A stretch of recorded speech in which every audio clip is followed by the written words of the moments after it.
रोहित. खूपच मजा आली. 3 आदमी मचाएंगे. कसं वाटलं? खूप मस्त वाटतंय. उत्सुकता बघण्याची.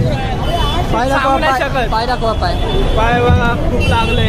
तुला कसं वाटलं? मला एकदम मजेशीर वाटलं. चिंतामणीला गेलता? हा? चिंतामणी. हा चिंता कसं वाटलं? एकदम भारी वाटलं. सगळे आपले लाईक करा, सबस्क्राईब करा. चॅनलचं नाव काय? चॅनलचं नाव काय दादा? सुजल कोराडकर. थँक्यू.